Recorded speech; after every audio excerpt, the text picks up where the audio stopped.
My name is Emily Wykoff, and I'm one of your General Assembly VPs.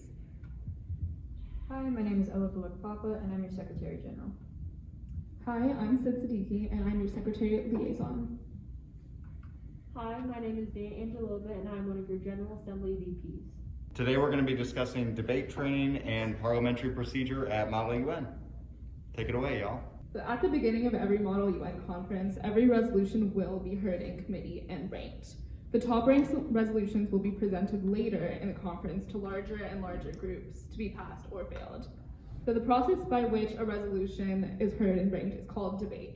And debate is run according to a set of rules called parliamentary procedure. So in terms of timing and format of debate, you have a 2-minute introduction at first, and then you go into 2 minutes of technical questions. And then you have con-pro debate, which is 5 minutes, 1 minute per round.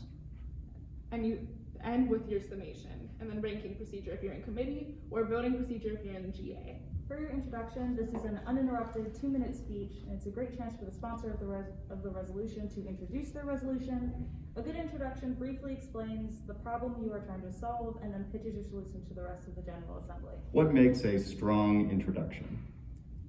Well, much like an essay, a strong introduction opens with a hook. You want to draw in members of other delegations, catch their interest, and make them pay attention to what you have to say. Then give about a 20-second rundown of your resolution. Next, show how applicable and beneficial your resolution is to the Model UN body as a whole. And at the end, you want to urge low ranking and yield the remainder of your time to your summation. I would just add that don't feel like you need to use all of the introduction time. You can save that later for your conclusion, which is oftentimes very helpful to respond to points that other people brought up during debate.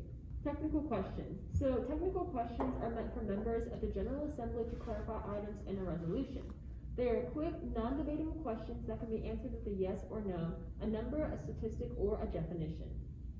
Technical questions will be asked in the order in which the chair recognizes the speaker. To ask a technical question, state your name and country, and then ask your question. If somebody has already marked your question, either ask a different one or state your name and country, followed by, my question has been answered. What makes a good technical question? So a good technical question can be a way to clear a statistical point about the resolution or to make a point about the resolution itself. So they're on the whole questions that aren't argumentative and can be answered only with facts, so that you don't have to spend your time researching, and instead you can spend your time listening to the arguments being made.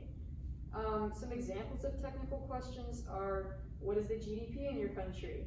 What's the population of your country? How big is your country in square miles? And how would you describe your country's physical features and climate? So the common trend among those that you've probably noticed is they're all very quick to answer. You're not trying to start an argument in technical questions. Pro-con debate is the most time-consuming part of the entire debate. So the order goes, it's 5 rounds, con, pro, con, pro, con. So pro-con debate begins and ends with a con speech. And this is to help balance out the extra pro time that the resolution sponsor or patron gets to give with their introduction and summation. And the summation will come right after the last con round. So each segment of pro-con debate is 1 minute long, and during that minute, a recognized speaker can either address the floor, ask the patron a series of questions, or yield the remainder of their time to a fellow delegate or the chair. So you must announce your intent when you're recognized. And so addressing the floor, by doing this, it's your opportunity to tell the General Assembly how you feel about a resolution. If you're in the pro slot, talk about why the resolution succeeds, which parts are most notable, and how passing the resolution will benefit other countries or the UN in total. If you're in the con slot, talk why the resolution fails. Either it fails to address the problem is not of international concern, there are unintended consequences of the resolution, etc. Con speeches should not be used for personal attacks, value judgment, or impeaching the patron's credibility. False cons or pros, also known as sarcastic speeches, are not allowed at Model UN. And this is a great time if you don't want to cross-examine a delegation to blatantly state why you think a resolution is either good or bad. And finally, to address the floor, state your name and country followed by may I address the floor. So if I were at Model UN last year, I would have said Wykoff, Thailand, may I address the floor. So, asking your patron a series of questions. This is often one of the most useful ways to understand a resolution. Your opportunity to have a lengthy conversation with the authors of a resolution. These questions can be more open-ended or argumentative, comparative to the technical questions. Your question should have one focus or build to one larger point. A random spew of questions is not an effective way to convince other delegates. Your questions need to not necessarily be slanted pro-con here. If no one wants to give a con speech, you can ask a neutral series of questions to fill up a con speaking slot. What are some examples of a good series of questions? I think it depends on the situation, but the intention of the series of questions should be to prove a point. So you're asking for $40 million, is that correct? Is it true that your country has already spent $500 million on this project? What will this $40 million do to that $500 million couldn't? That would be a wonderful example of that. And when should you ask a series of questions versus addressing the floor? How do you choose which one is going to be more effective? Well, if you're very passionate and you believe that addressing the floor is the way to go, and you really have a point that you're trying to build to, then addressing the floor would be great. But if you simply did not understand the purpose of this resolution or really understand what the speaker was going at, then that's when you should ask a series of questions. And as a reminder, you do have a limited amount of time. So if you are going to, go into a long spiel about how so much money has been used already, and if it's a point that is worth bringing up, addressing the floor and sharing your opinion is a great way to do that. But if your question could have been answered by the delegates, that may be an easier way of doing that, especially if, as we'll talk about later, you're planning on yielding your time to someone else. And you can also use that same tactic in a pro round. Now, you can ask questions that maybe you already know the answer to because you've done some research, but the whole audience may not know. So you could ask, do you think that this will truly help, or is it true that so-and-so happened? And that will make the patrons as a whole look better in front of their audience.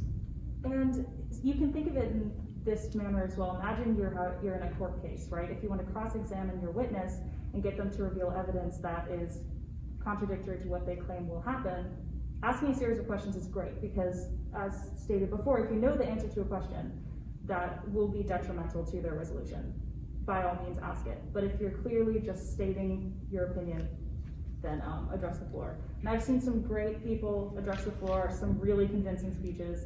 And I've also seen some great cross-examinations of delegates. So either way, you really can't lose.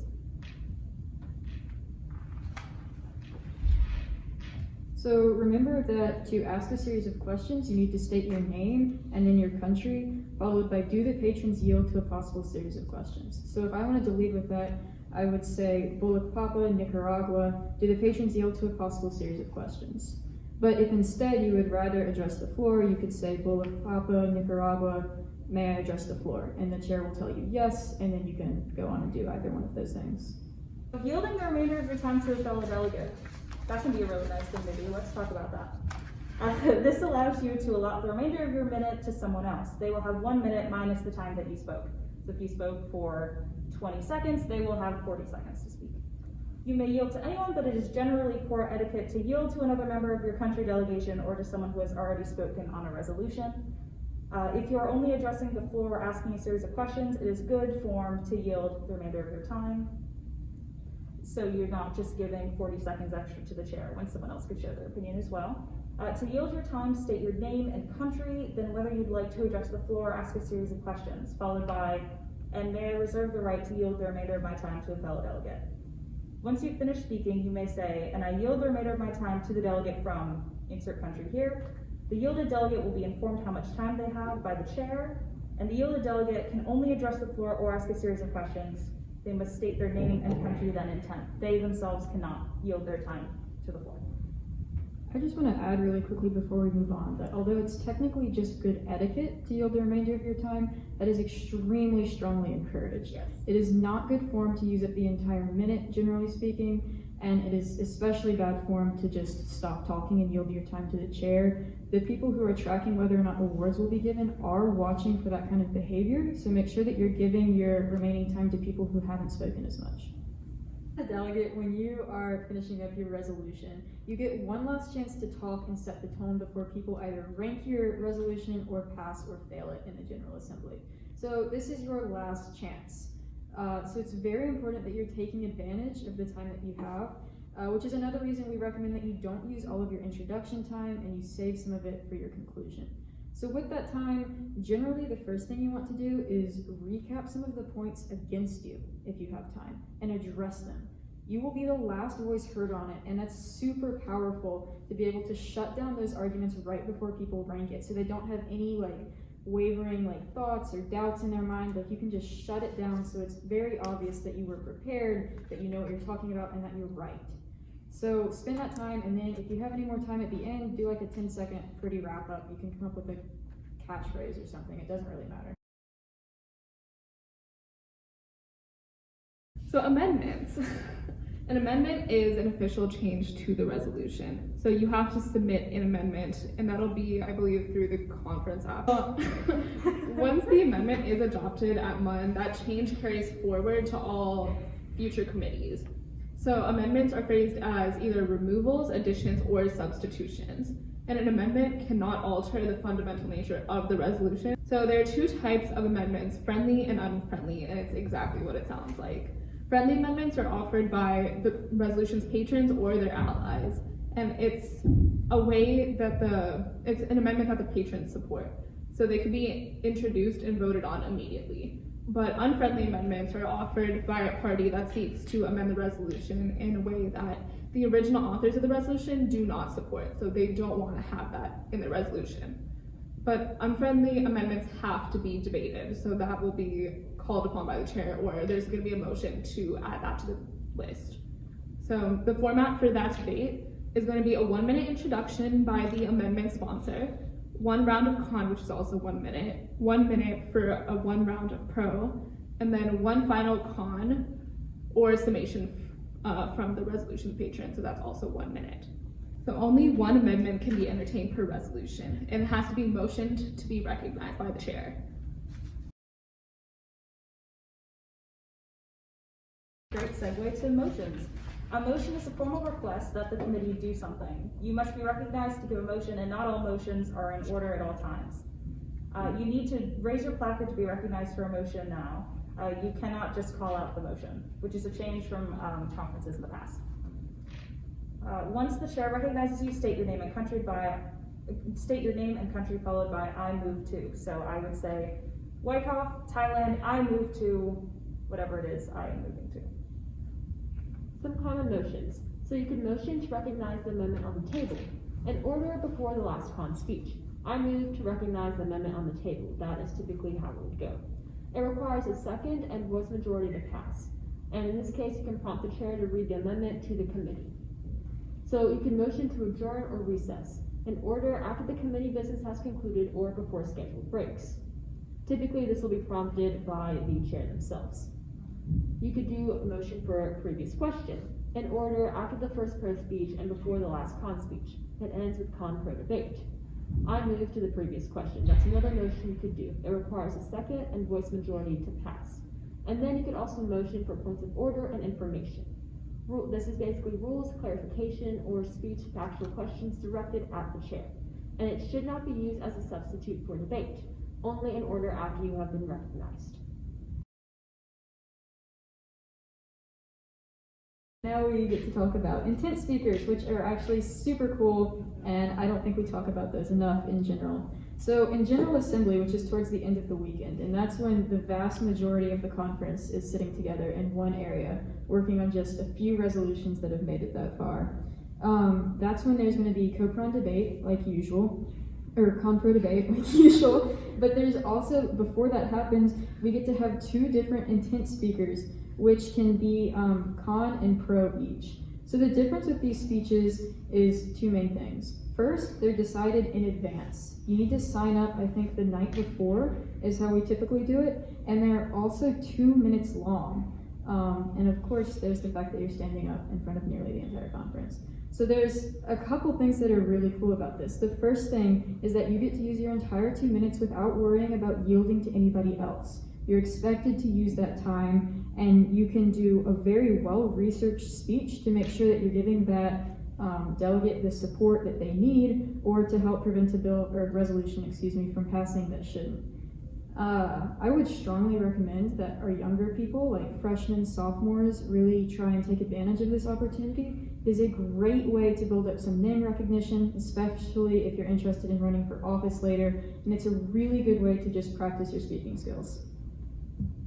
To add to that, the first the first pro speech I ever did, I was a freshman, and a resolution. Normally, there's some resolutions that don't end up having pro or con speeches throughout the day. So you can sign up day of for a few of those. And when I was a freshman, there was a proposed resolution that in total would cost $8 billion, but they were not asking for $8 billion, they were asking for $40 million. Sounds a little confusing, right? But at the time, the resolution was about education, and it was actually getting a start for a program that would have compiled over the next 10 years. So I did my first pro speech as a scared little 15-year-old standing on the floor, and I was like, I think this is great because, education's really important. And then the con speaker totally decimated me. And that's okay, because it happens, and even if that happens to you, it's still a really fun experience. You get great, you learn about public speaking skills, and it's really, really a fun opportunity.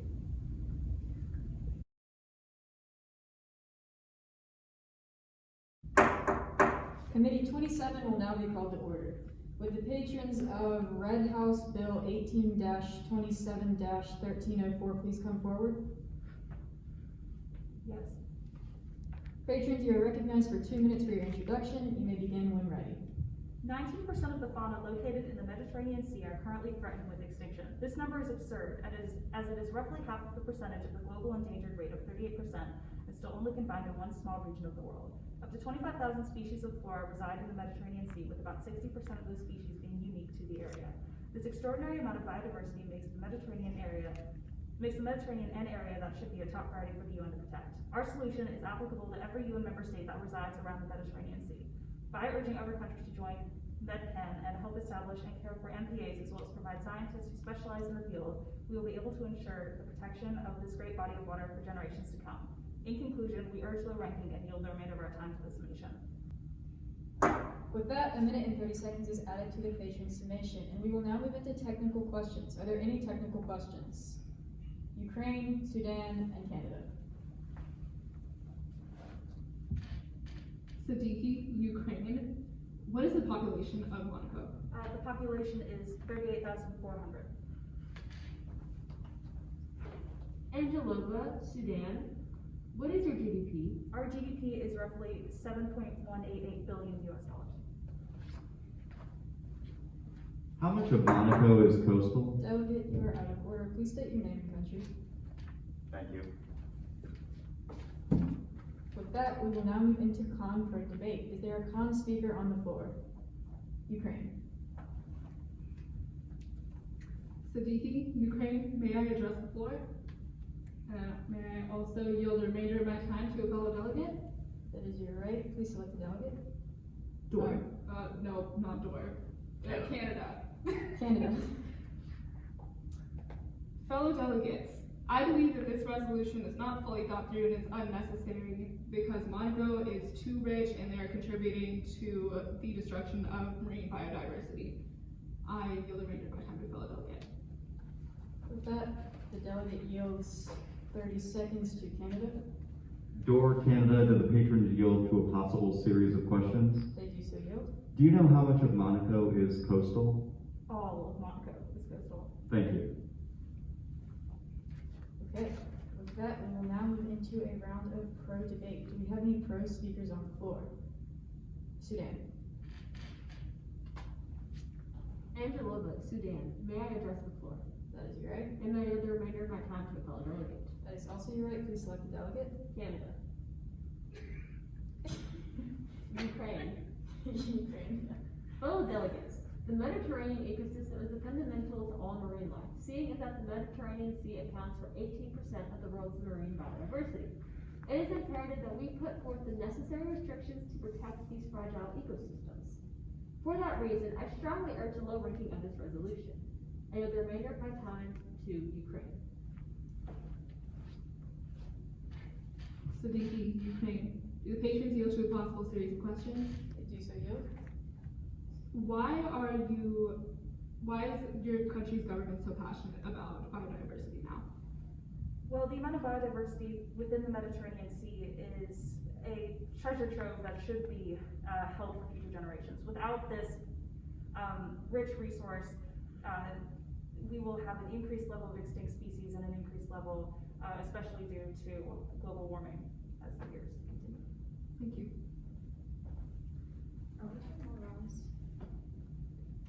With that, we will now move into our second round of con debate. Is there a con speaker on the floor?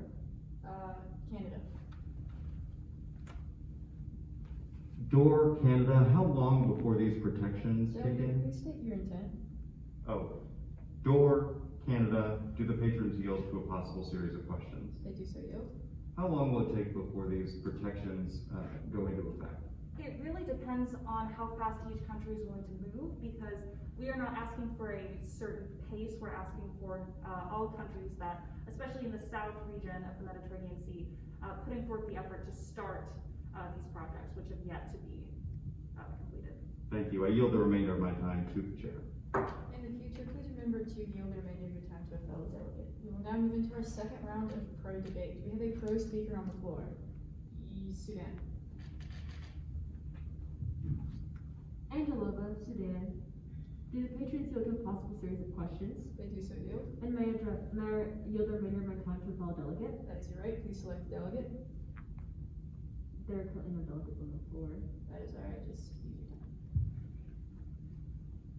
Patron, are you aware that over the course of the past century, close to 30% of the world's marine biodiversity has depleted? Yes.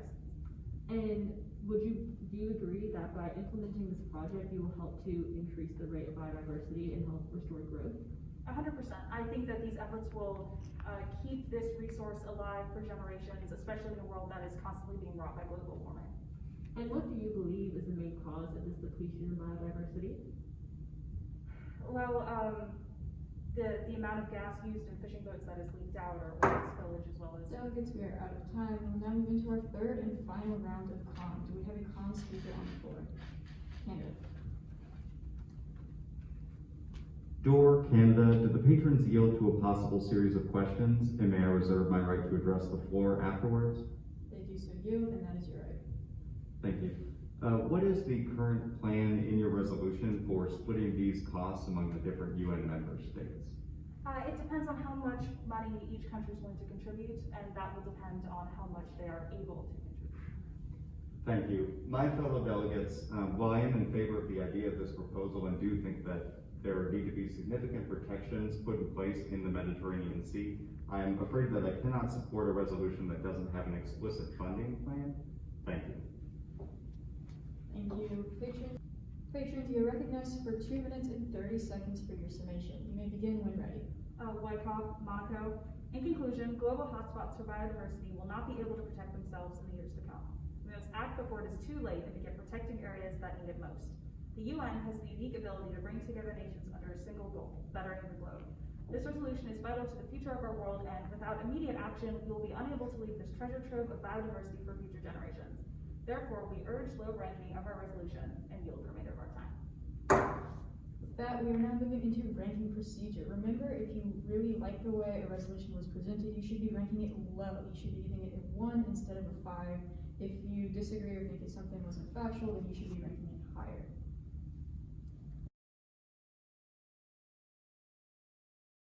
How do you guys prepare for debate before the conference? What are strategies or tips you would recommend for practicing debate before you arrive? So I'm going to actually answer this from the point of view of somebody who is presenting a resolution, because what you need to remember is that debate applies to you too, because there's a series of questions that I guarantee somebody will stand up and ask you a question. It will be a technical question, it will be pro or con. Basically, my advice is be researched.